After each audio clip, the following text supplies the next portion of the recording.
Welcome to E360 TV, the live streaming and on-demand destination for influential voices and enlightened audiences. We offer trending, grassroots, and purpose-driven content across a diverse range of interests. E360 TV is more than just watching programs. We offer the ability to interact with live shows connecting audiences to real, authentic influencers and storytellers while streaming to millions of devices.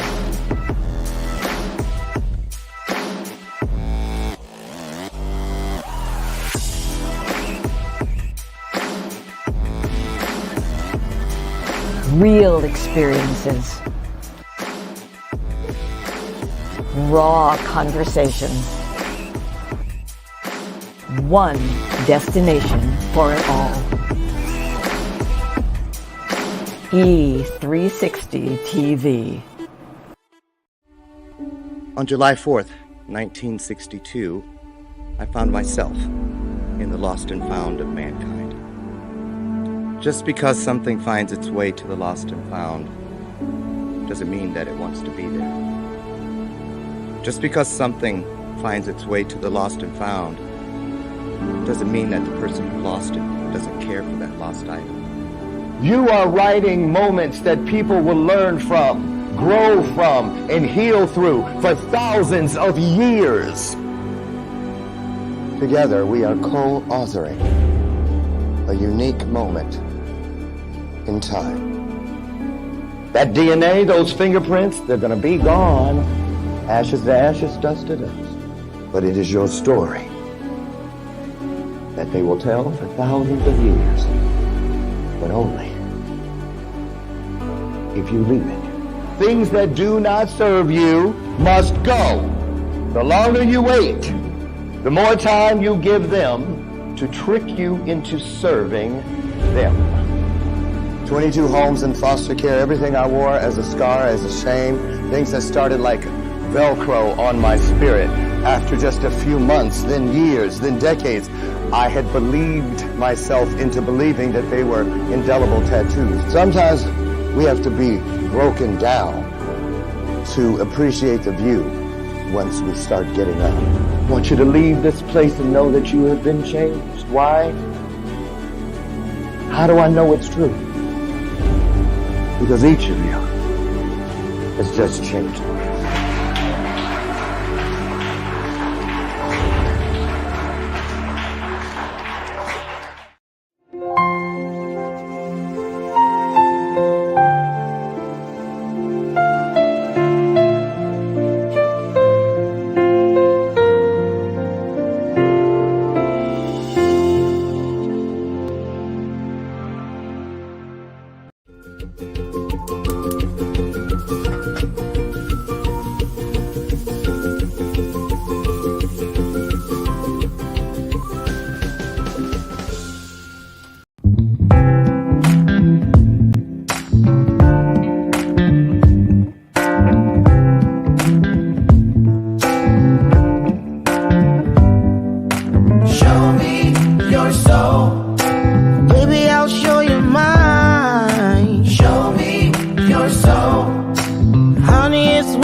Good morning. Welcome. Ooh, you guys, I'm so excited. I feel like I should just get up and run around. You know, like, have you ever been to a Baptist church, a black one?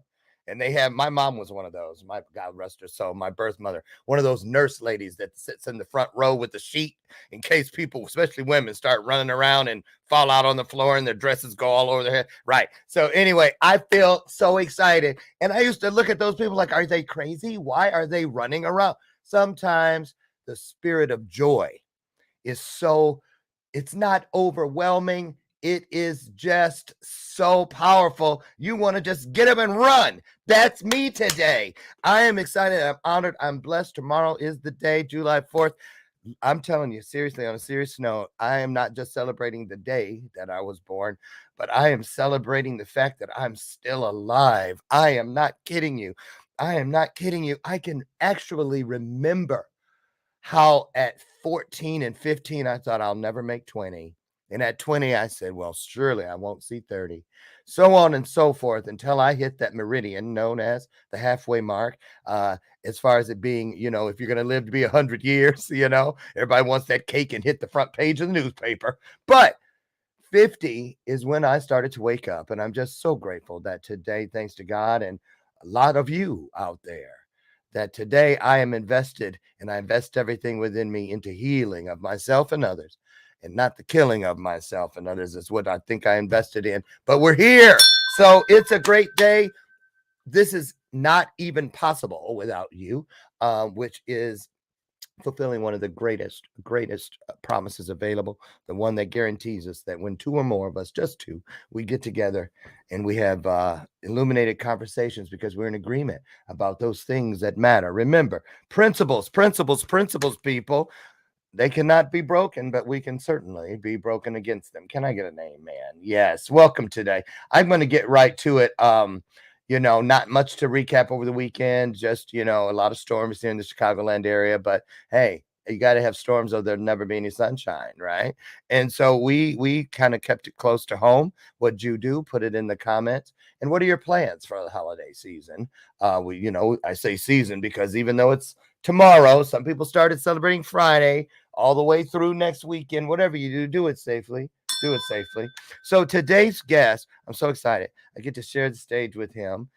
For the very first time I've ever been asked to MC. I'm usually speaking, but this time I'm MCing. Here's a little trick, you guys. MCs get more time on the stage than the speakers. So I'm excited. I added it up, right? I was like, wow, I have like 6 keynotes after 2 days of being there. I'm speaking of the Accelerator Business Summit in Chicago, August 31st, and also September 1st, headed up by the incomparable young lady, just so powerful. She's a wonderful she's a whiz kid. She really is. Martha Razzo. Hats off to Martha Razzo.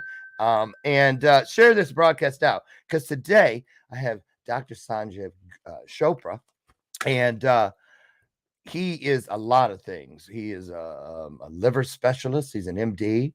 He teaches at the Harvard Medical School. He's written oodles of books, and I say oodles because there's a lot, you know, and I've got some of them here today. And we're going to see some of his TEDx talk, and I just love this storyteller. Let me tell you what we're going to have today. And now's a great time to share this broadcast out. Bless someone in that very manner that you are seeking a blessing yourself. And what I mean by that is you're about to get poured into, you know, you really, really are. So just get ready. Have your questions, your comments prepared. This is an immersive experience.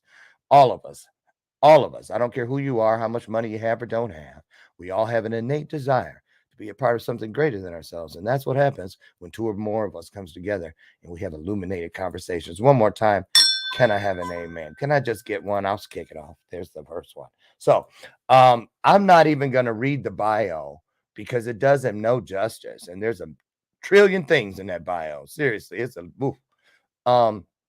So put your hearts on the screen because it is our digital way, if you will, of standing to our feet, of rolling out the red carpet, of saying, welcome, welcome, opening up the front door, saying, come on in, take your shoes off. Here he comes, everyone. Our good friend, Dr. Sanjiv Chopra.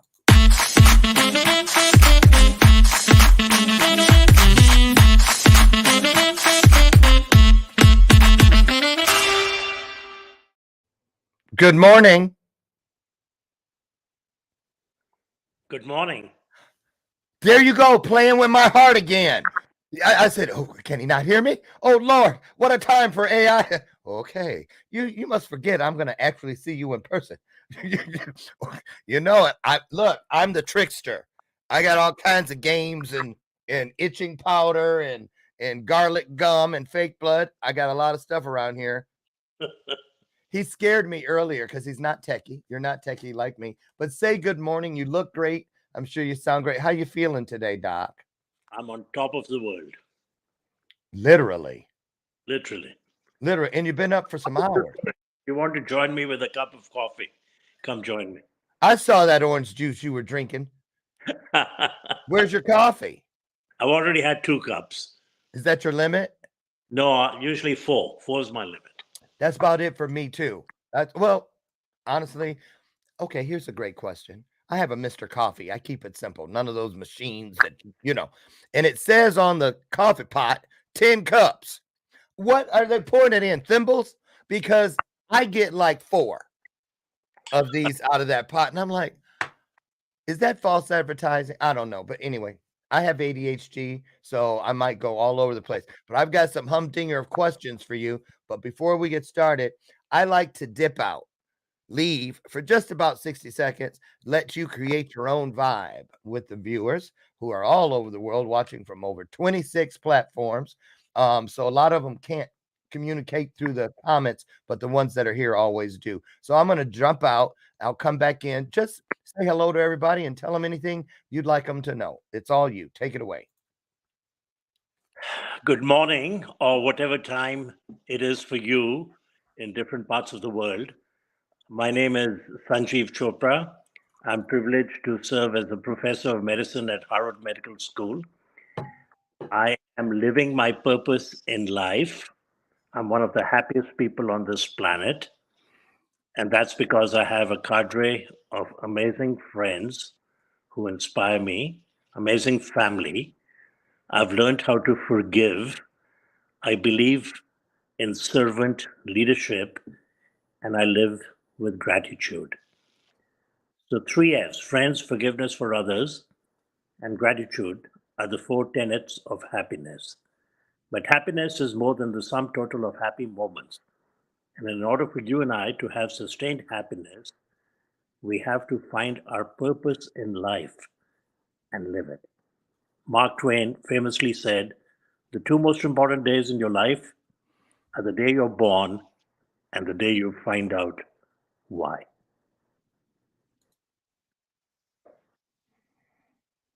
I'm glad I'm not a speaker at the event coming up, because I don't want to go after him.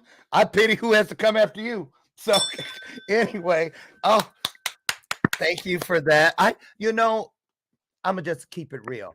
You know what I love most, selfishly, what I love most from meeting you, because we'll get the elephant out of the room. Yes, for those of you who are asking, that last name sure looks familiar. You think he could be? Yes, that's his brother. So we're going to get that out of there because I already know that that's all, people are like, anyway.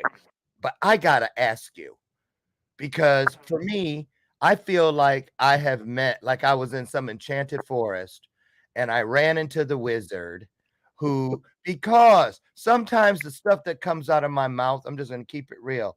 I don't have any proof. It shocks me as much as it does the audience because it comes out in real time and they'll start clapping themselves like, quick, stop.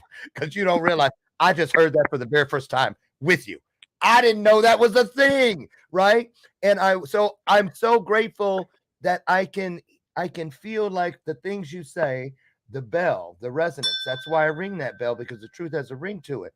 I hear that ring inside those things. And I didn't realize how much I still needed to hear that ring coming from someplace outside of my own village, if that makes any sense. Makes perfect sense. You are so brilliant and articulate. I love the way you speak. Oh, With your metaphors. I'm happy I'm not going after you. Oh, is somebody recording this? Because no one's going to believe it, right? No, but I appreciate that. I really do.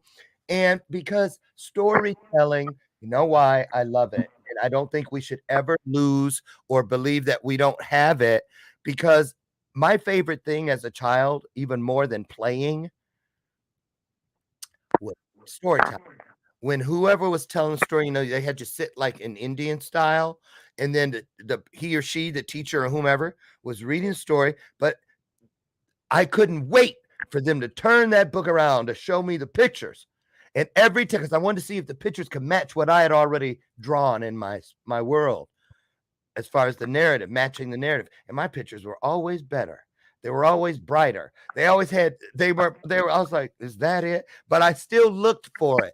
And so I really appreciate that about you. I want to get to the books, especially the one that you're the namesake of your keynote here in Chicago. The two most important days, the Mark Twain quote, which you brought to my attention. Thank you very much. But you have some other books too. But first, I want to ask you this. How do you stay organized? You got a team of people? I know your wife's responsible for 80% of it. Let's get that out there. I already know. I saw her picture. I saw her picture somewhere, and I was like, yep. Yeah, no, I usually do all the stuff on my own, including, I have an assistant and she'll help me look up some stuff, Google some stuff, and I want to create a new PowerPoint presentation. And I'll sit down with her and say, okay, look up this quote by Mark Twain. Let's be sure what Socrates said about happiness. And so she's amazingly efficient. If I had to do it, it would take me 10 hours, and I can sit down with her and an hour and a half complete it. Yeah. And then I have a cadre of amazing friends. I don't know for what reason, I started to count them recently. And there are about 21 very close friends in about 5 different countries. And some I speak to twice a week, and some twice a month, and some once every other month. But they all have the same core values, Lauren.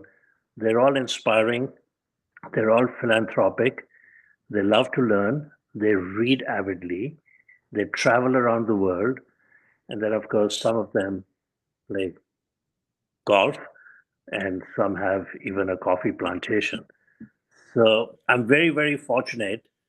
I have an amazing cadre of friends. A friend is a gift that you give to yourself. That is what Robert Louis Stevenson said. And Khalil Gibran said, friendship is a sweet responsibility, never an opportunity. And I also make very easily.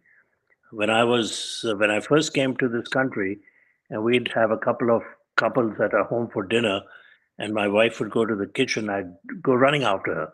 Come back, come back. I didn't know what to say. And now she says, you don't shut up. Let other people talk. So I've changed over the years. Yes, yes.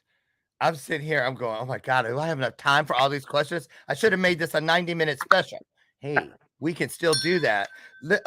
Okay, so here we go. These are the questions I really got to know. You guys are going to thank me later, seriously. So first question, because I've been reading, I had to run back upstairs because I had left these on my nightstand. These are the books you mailed me. Thank you so much. You signed them all. I have some plexiglass boxes being made to keep them in so I can put them on display. Right. I'm going to put them on display. So I want to start by asking you this, because this is you just sent me these. You have tons of books. Do you receive downloads? In other words, can you describe to me how your moments of divine inspiration, because there's lots of, in my world, there's different lanes of inspiration, but there's that one that like pulses and has all kinds of music, and all the things I love are happening at the same time in that lane. I smell the things, the aromas of my favorite foods. I hear my favorite music playing. I feel the climate that is my favorite climate, the breeze, all happening simultaneously. So I call that my divine inspiration lane. What's it like for you when those things, how do they come flying in? What a great question. I've reflected on it, and there's no question that pretty much all of us, if we are open to it, will get these divine uploads, right? And it happens effortlessly. You don't even know when it's happening. You don't even sometimes recognize it. I've written a lot. I've given many, many talks all over the world. I give 70 talks a year. How many? 70. 70 talks a year. Wait a minute. Are you on the lookout for a luggage caddy? You know, like golfers have caddies. I just invented that job for like when you go traveling. I have no problem with it. Anyway, so when I give these talks and when I prepare the talk and when I write the books I've written, and sometimes a year later it's published, and I open that page and I said, "You wrote that? That's pretty good. How did that happen?" So, no question, a higher power was there. I was just the messenger. Okay. So, in perfectly said, and it leads us into part 2 of that same question. So when you're receiving these, as you refer, uploads, do you feel you have an actual conversation, a literal conversation? The reason I ask that, because I know so many people get stuck. I did for decades. I'd hear these things. I'd say, but that's me. It sounds like me. That's my voice. What do I know? Now, because it sounded like me, I did what we all do. I questioned me. I doubted me. All of the rest. So answer that if you can. Do you have actual conversations? That means asks and answers going in both directions, a two-way feed. Yeah, I definitely do. Sometimes I'm asked a similar question. What is the difference between prayer and meditation? I meditate twice a day. First thing in the morning after I've had my shower, and then later in the afternoon around 4 o'clock for 20 minutes. And it's one of the most peaceful experiences. There's a lot of scientific studies to show the benefits of it. But also, what's the difference between meditation and prayer? In prayer, we are speaking to God. In meditation, God is speaking to us. Ooh. So both are very, very powerful.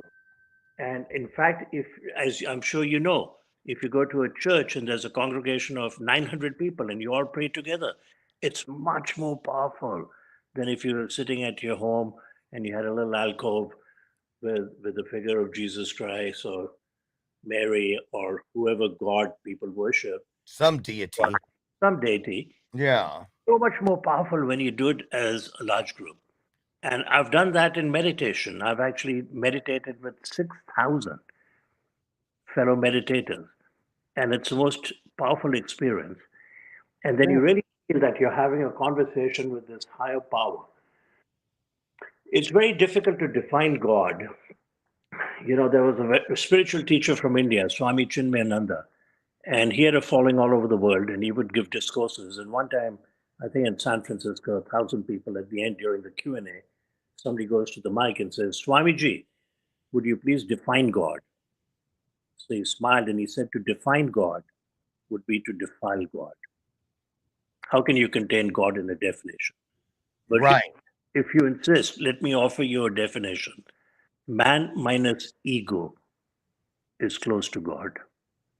Right? The Mother Teresa's of the world were to get the Nobel Prize. You know, she saw the face of Christ in every leper in Calcutta whose wounds she bathed with unconditional love.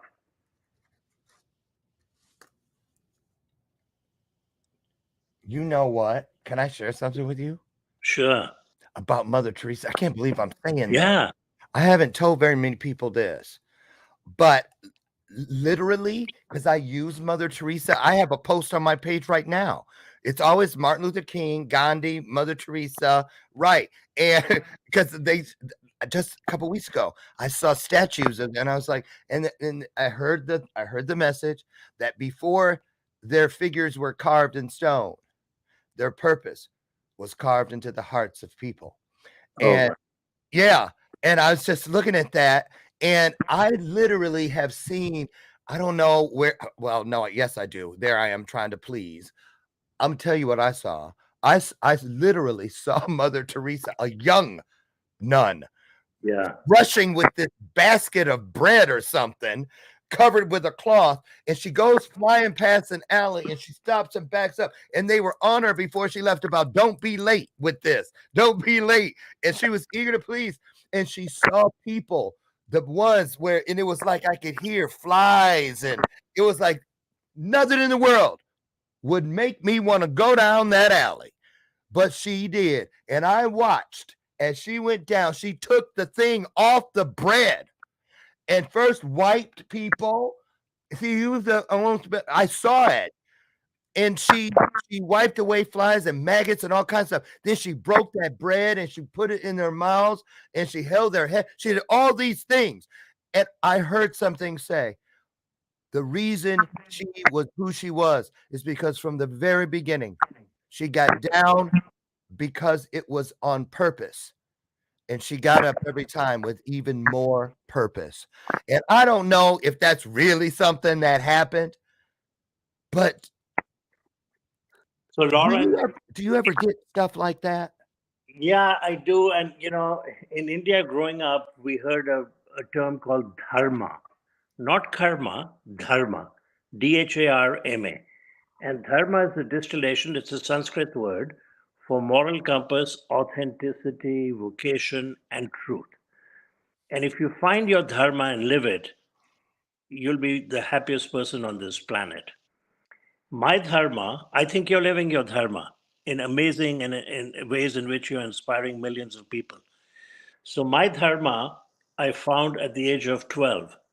I was studying at St. Columbus High School, New Delhi, played a cricket match on a weekend, and Sunday evening around 6, I'm tired, not feeling that great, take a short nap, and wake up, and I'm terrified. I open my eyes and I look around and I can't see. Everything's pitch black. Close my eyes, open them again, same thing. So I nudged my brother, Deepak, I've gone blind. And he must have done visual threat and reckoned I wasn't faking it. And he started to cry. I have one brother and he's turned blind. My uncle, with whom we were staying to go to this, arguably the number one all boys school in New Delhi, in India, St. Columbus High School, took me to the military hospital where the doctors had examined me. They didn't have the foggiest idea as to what was going on. Finally, they connect with my father. My father and mother were stationed 200 miles away. He was a brilliant cardiologist, professor of medicine. Very calmly, he said, tell me everything that's happened to Sanjiv in the last 2 months. They said he's been fine, other than he had a laceration to his right leg with a sharp object, taken to the casualty ward, and he got stitches. He asked, did he get an antibiotic? They looked at the record and proudly said yes. He asked another question, did he get a tetanus shot? And they looked and said, yes, we gave him a tetanus shot. And he asked another question, what kind of tetanus shot? Anti-tetanus serum or anti-tetanus toxoid? And they mentioned anti-tetanus serum, ATS. And I don't know how my father divined it, but he said Sanjiv is having a rare idiosyncratic reaction to the anti-tetanus serum. He has a localized form of serum sickness. It's only affecting his two optic nerves. They're ready to burst. Start an intravenous, give him this massive dose of corticosteroids. And that was done, and 12 hours later, my vision returned. I've told this story to professors of ophthalmology at Mass Eye and Ear, at Harvard, at UCLA, at Hopkins. And they say, how did your father know that? He saved your sight. You could have been blind or visually impaired for the rest of your life. So the next morning, I said to myself, my dharma is to become a healer, to be a physician like my father, and serve people. And so that's how I found my dharma. So if we're living a dharma, then we are happy, and it's all linked. Dharma, happiness, living with purpose. I can tell, only having spoken to you twice and watched a little bit, that you are on that magical path.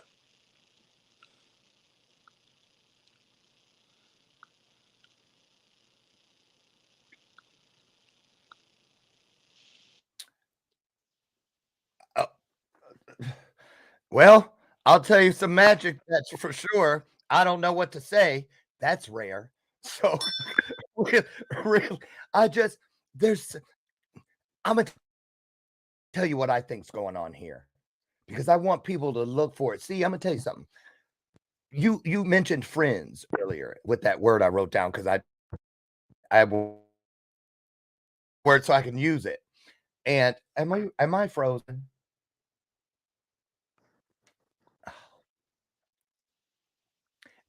Am I frozen?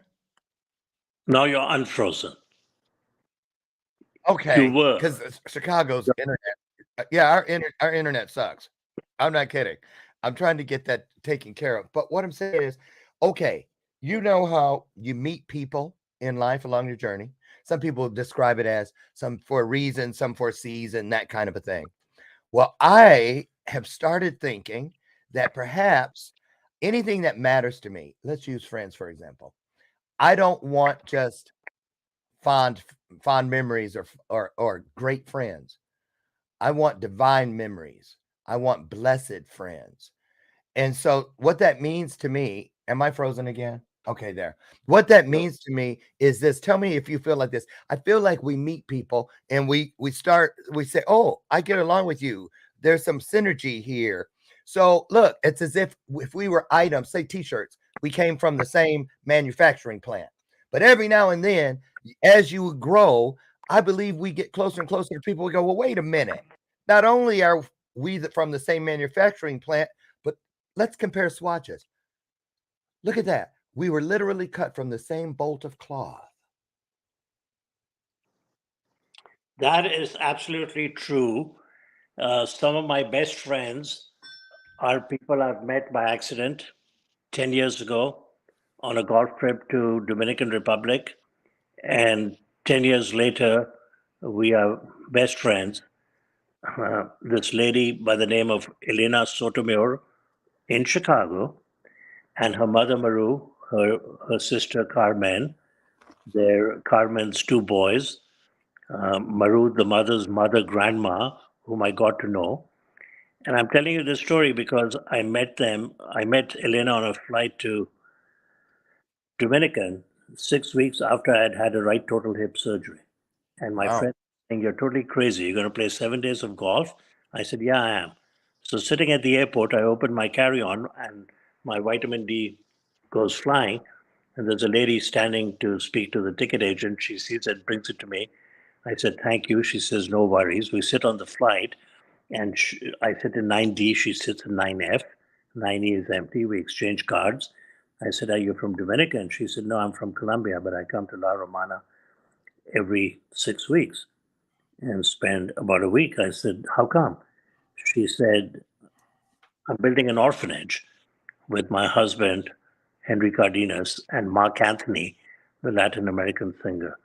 So I got to visit the orphanage in the middle of the week. I said, "Please pick me up." And now my wife and I support it a little bit. And she, this organization is called Maestro Cares.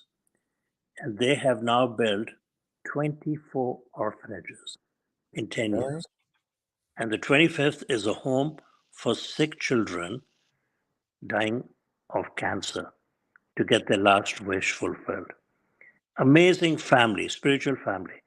Grandmother was 93, now having back surgery, double laminectomy 4 years ago. She's in Chicago from Colombia. And Maru calls and says, "Sanjiv, what time is your back surgery?" I said, "Maru, it's on Tuesday, 9 to 10:30. She said, "Oh, it'll be 8 o'clock in Chicago. So between 8 and 10, Grandma and I are going to go to a church and pray for you while you're under the knife." And her sister, Carmen, Julian, who's now 13, was 9. And he says, Mom, I have to talk to Dr. Sanjiv." So we do. I said, "Julian, how's school? How's soccer?" "Well, school's good. I scored a goal. But the reason I'm calling you is that I want to tell you I love you and I'll be praying for you." It's a 9-year-old. Maru belongs to a group where they have 100,000 people praying all over the world in churches. I have a 43-year-old friend right now who has stage 4 inoperable liver cancer. And I talked to Maru, and 100,000 people are praying for her. And I firmly believe in the power of prayer. Mm-hmm. Larry Dossey is a physician. He's written a number of books on it, spirituality and healing in medicine. Be careful what you pray for. He's a brilliant speaker. Yeah. So, I'm fortunate. I meet people like this, and lifelong friendship emerges. And it's all based on trust, mutual trust. It's based on having something common in mind. I was asked to give a short talk on philanthropy at a charity. And I said, let me define philanthropy for you. It's Yeah. love for humanity. Yes. And I said it's one of three T's. A lot of people equate philanthropy with writing a check or donating money. That's one of them, treasure, T. But also, if you give of your time, if you share your talents, you are philanthropic. Yes. People always associate it with the giving of money. Yeah. Only. Right. So if you can't give money, but you can help somebody, nurture, talent them, Right. then do it. If you can give your time, which is so invaluable. So, earlier on, you were talking about how it's the weather in Chicago. It's the same right here in Boston. It's raining. And I was reminded of a wonderful quote. And it said, it's not about waiting for the storm to pass, but learning to dance in the rain. You see how my mouth went like in 8 different directions, like I was going to say 20 different words at the same time. And that leads me. I have so many questions. I'm not kidding, but I got really 2 really great places to go. Let me circle them. Okay. You and your brother, because everyone's going, is he going to talk about? But I got a new way. I already know, because now every time I mention your name to someone here in Chicago about because I'm promoting the event, they're like, oh my goodness. So I had developed a get around to keep them engaged, but to talk about what we're doing here. I was like, okay, can you imagine if you're like Oprah's cousin? No one ever is talking to you about you. I already figured it out. Right. So your brother, because this is going to get us to the books. The 3 you sent me, Coffee, the Magical Elixir, which I just started thumbing through, to be honest with you, this morning, because I've been so inside this one. And I peeked inside the one about the brothers. So I would like to talk about the 2 most important days, the Mark Twain quote, the day you're born and the day you understand why. I think I'm kind of saying it right. But then also this one about brotherhood. So actually, we're going to end on the 2 most important days. So let's start with this one, because here's how I'm setting it up.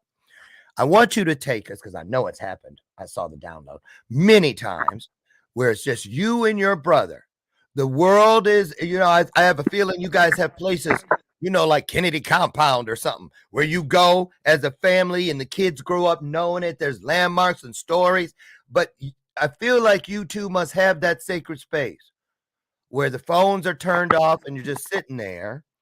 So set the stage, because a lot of us, we move down the conveyor belt of this life, and we think we're the only thing on the belt. We're the only package on the belt, especially when it pertains to those people closest to us, either family from love or relatives by blood. And because we don't see, we can't see a seat for someone to have that conversation about this topic right here. Easing suffering in the world. And I know you and your brother have sat there and talked about the things because you grew up on the same stage. You watched this happen, both of you, around you at the same time with your father. And when you hear tomorrow is the 4th of July, you're immigrants and you're living more than the American dream. You're living a global dream. So I want you to tell us, take us inside. Can you part the curtain? And just, what do you 2 talk about when it comes to both of your responsibilities for the words that are on that screen? Oh, wonderful. So Deepak is 3 years older than me. We're 2 brothers. We grew up all over India. Our father was a physician, cardiologist. eventually a professor of medicine, a dean, and he got posted every 3 years to a different town. So we would pack up and leave and join a new school. And the best schools in India were Irish Christian Brothers schools. So St. Aloysius, St. Edmunds, St. Columbus High School. Very strict. They would even cane you for disciplinary reasons, but truly an amazing, amazing experience. So Deepak and I have very, very fond memories of being in many, many different parts of India and watching our father and mother. My father was the most brilliant physician I've ever come across. His fund of knowledge, his intuition. And my mother was full of heart. And in Jabalpur, central India, when I was about 6 years of age, Deepak was 9, we lived there for 3 years. And on weekends, they allowed the army doctors to have their own private practice. And word spread that Dr. Chopra was this incredible physician. And so people started coming from all over India to see him. And there was a secretary, an assistant, and a huge corridor, examining rooms, cars parked out there. And my people came in chauffeur-driven Mercedes cars, and they came by bus. And my mother would watch and say to the secretary, ask that family, where did they come from? How did they come? Oh, they came from this village. It's 60, 70 miles away from here. How did they come? They came by bus. Okay, give them this money for the bus fare and go inside and tell the cook to pack sandwiches and prepare their dinner to take on the bus.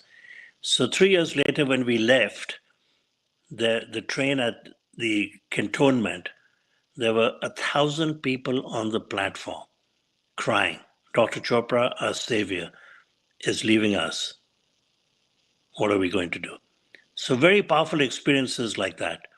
One time I was a pretty good shot with a BB gun, which I had been given as a birthday present at age 7.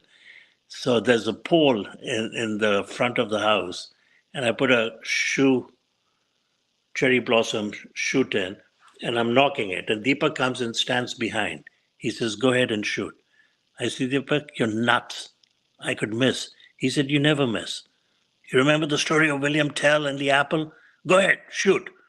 So I shot, I missed. It hit him in the chin. Thank God, not his eye or his head. And he starts to bleed. And he says, now we're going to go inside the home and tell mom and grandma, my dad's mother was staying with us, that I tripped and a piece of barbed wire nicked my chin. I said, Deepak, that's a lie. He said, it's okay. I'm the god Ram and you're the god Lakshman, his younger brother. Lakshman always listened to Ram, so you have to listen to me. So, I'm 7 years of age. I go in. My mother says, what happened? I said, he tripped, Barbara and nicked him. So she cleans it with soap and Dettol, puts a Band-Aid. My dad comes home at 9 o'clock. We always had dinner together. What happened? Deepak tripped, barbed wire. Next day, it's swollen, more swollen. And my grandmother, who had a 5th grade education but was wise and wise, says to my father, you're supposed to be the best physician in all of India. You have not made the diagnosis in your own son. There's a foreign body in there. Take him to the hospital and get an x-ray. So off they go. And of course, the pellet is still lodged in there. So they had to remove it and size it. So Deepak has a little dimple on his chin, like Kirk Douglas, and I'm responsible for it. You're responsible for it. Oh my goodness. See, that's so.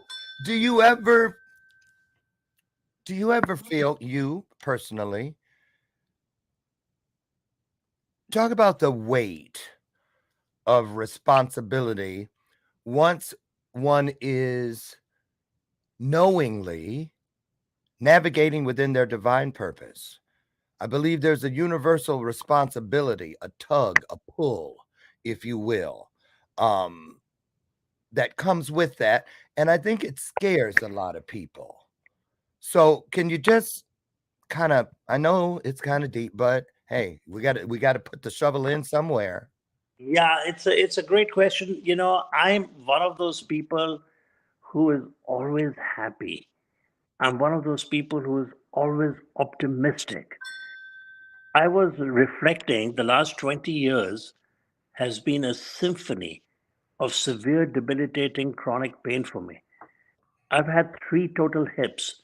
One got infected. I had to do a redo, right? But there were 100,000 people praying for me in churches all over the world. My friends, my grandkids came from New York.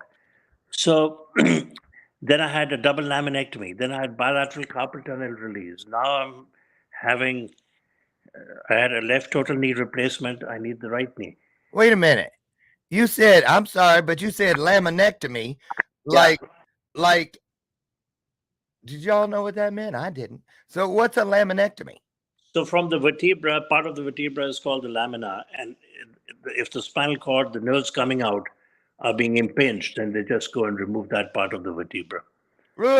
Okay. Back surgery. Okay. Okay. There you go. With this overwhelming sense of profound gratitude. And that's just me. I've done 4 radio shows in a particular radio station in New Zealand. And the last time I did it, before we got on the show, they said, "Can we refer to you as Dr. Happy?" I said, Happy. "That's the best honor I've received." Absolutely. So I just want to tell people, I can't wait to really, as a matter of fact, I'm taking this book with me on a little staycation in a couple of weeks. So I will be delving in because it's a very intimate story, but it's got a lot of great things. But let's go here because this is your topic for your keynote at the Accelerator Business Summit here in Chicago, 2-day event, August 31st through September 1st at the Tinley Park Convention Center. And I'll be there and a group of other people as well, a great list of people. But why did you choose this? And let's talk about why this is so important for people to understand the 2 most important days, which number 1 is? The day you're born and the day you find out why. What is that? Mark Twain. So, as I mentioned to you, I give a lot of talks around the country, around the world. And at this stage, maybe half of them are medical talks related to my specialty of hepatology, liver disease.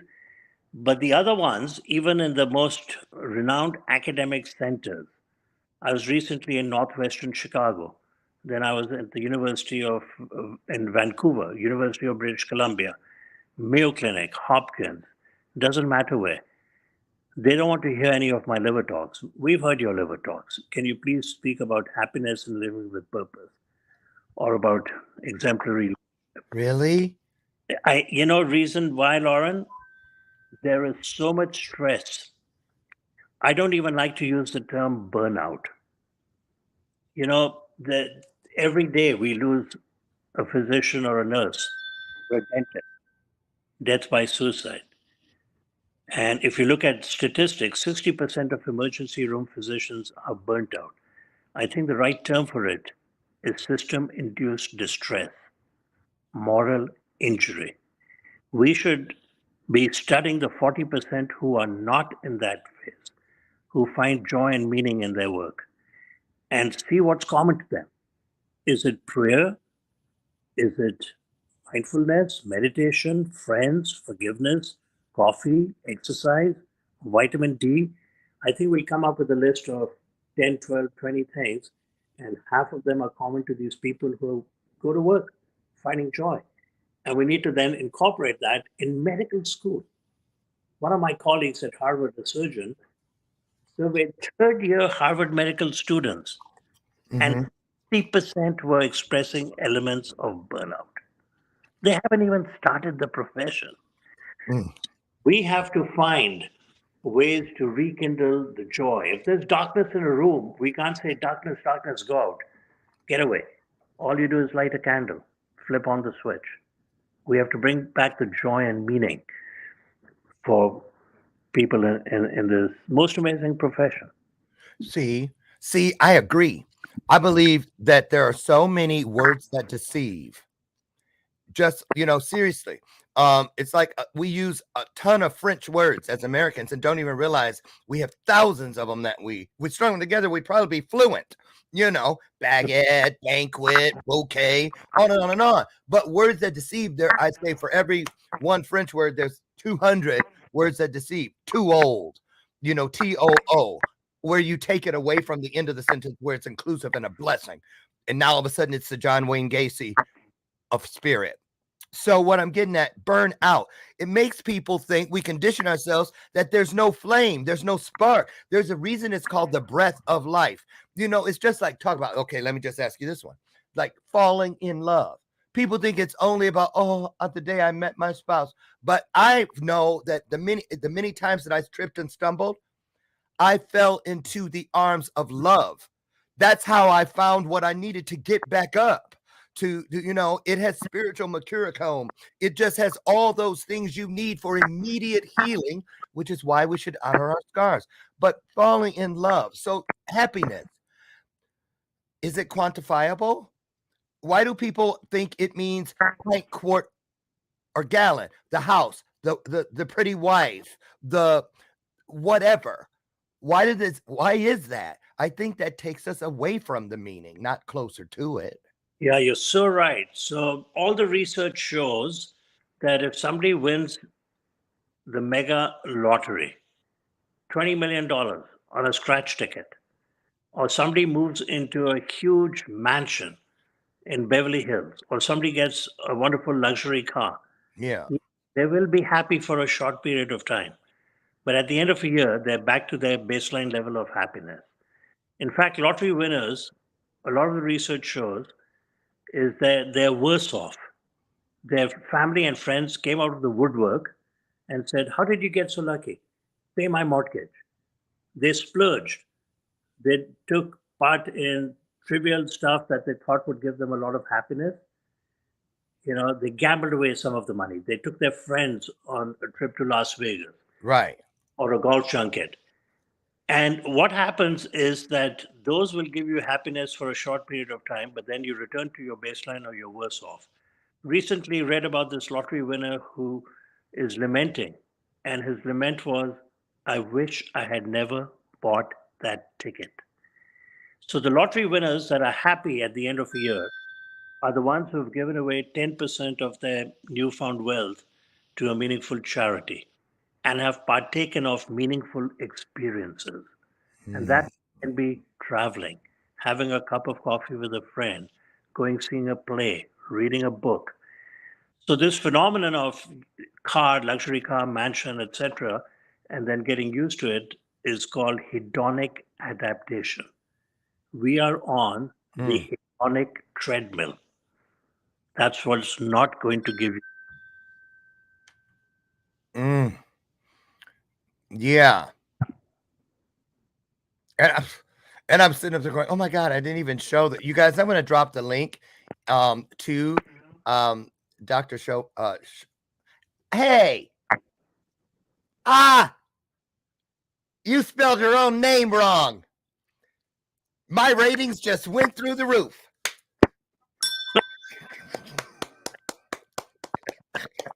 Ooh, I hope it goes viral. Hey, that's because I was like, have I been calling him the wrong name all this time? I never doubted saying the last name correctly until just now. You said it right, Sanjiv Chopra.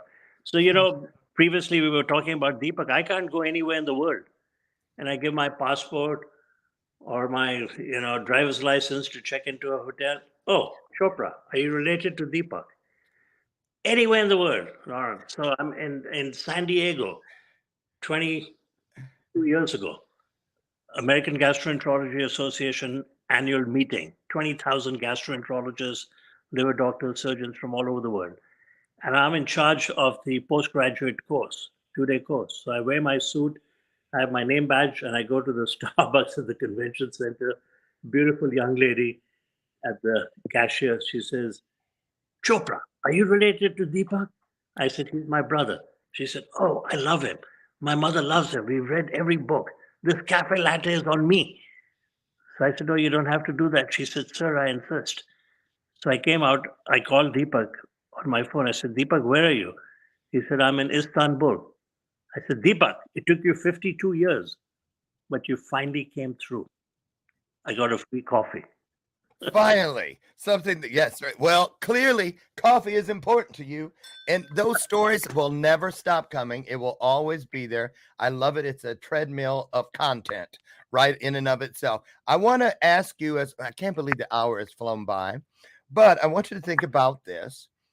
You know, a lot of people will ask people like you, so if you could write your own eulogy, da da da da da. And I always thought about that. I was like, I don't want to write my own eulogy because that's like having a party instead of an event. It's going to be forgotten when the hangover's gone.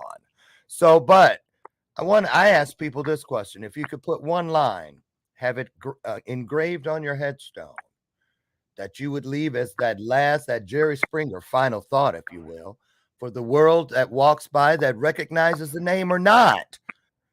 Because I don't want to just leave my name or the dates. That's not going to hold up for thousands of years.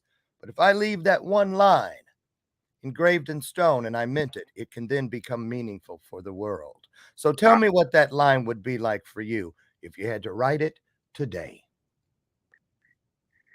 Here lies a soul who lived his purpose in life and touched many others. A little bit arrogant. No. could be more humility, but that's how I feel, Lauren. That's how I feel. That's that two-way feed that came in that vision about, I believe, with Mother Teresa. Went down on purpose, but got back up off those same knees every time with even more purpose. It's like, you know, we say we're on the treadmill. Well, it's okay to be on the treadmill. Just make sure it's the right brand of treadmill. You see what I'm saying? I'm just saying. But why do we have wash, rinse, repeat? You know, if it doesn't mean once you practice something, just keep practicing it. That is mastering it.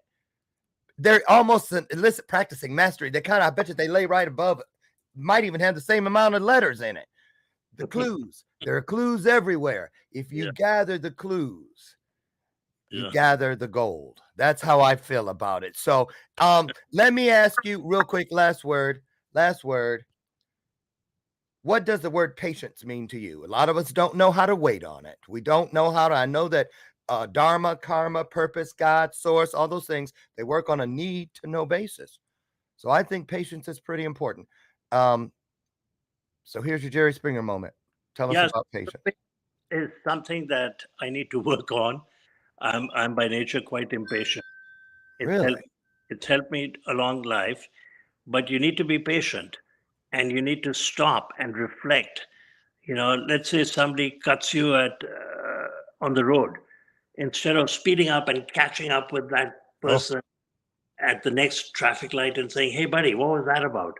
Wayne Dyer used to teach us, pretend he or she is going to visit a dying parent, say a prayer, and get over it.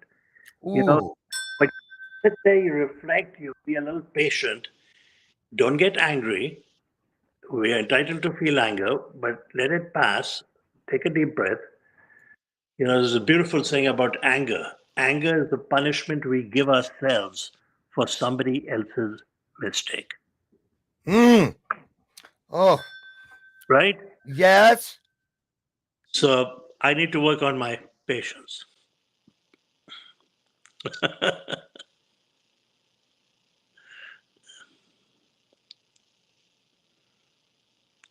Did you freeze?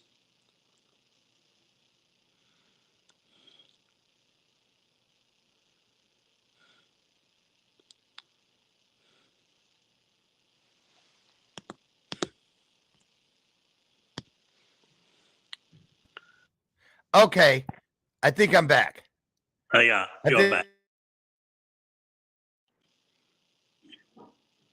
You were back. We're back. Oh, you were gone too? Oh, okay. Well, listen, what a great hour. Thank you so much. I cannot wait to see you in person and just keep giving us what you're giving us. And I receive it. I just think it's one of the most fantastic seasons of my life at 61 to be sitting So, Lauren, did you freeze again? Can you hear me? Yes, I can. So I can't wait to see you either. But I have a request. The Yeah. moment we see each other, we're going to do a very long hug. Oh, I received that. Thank you so much. Please tell your lovely wife we said hello from Bathrobe Moments. And I cannot wait. You guys, the link at the bottom is where you can go to find out all about the Accelerator Business Summit here in Chicago, the 31st of August through the 1st of September. Lots of great blessings in store, but you can't get them if you don't show up. So I want you to get out there. Tomorrow is a rerun. Happy 4th of July to all of you. And don't just celebrate the day, celebrate each other. And I will hopefully, God willing, see you day after tomorrow live again out there on the front porch of purpose, where together we create a divine moment in time called Illuminated Conversation. Get out there. And as I say always in parting, I love, love, love you. And there ain't a damn thing you can do about it. Bye. Take care. Love you guys. Bye-bye. Thank you, doctor. Bye.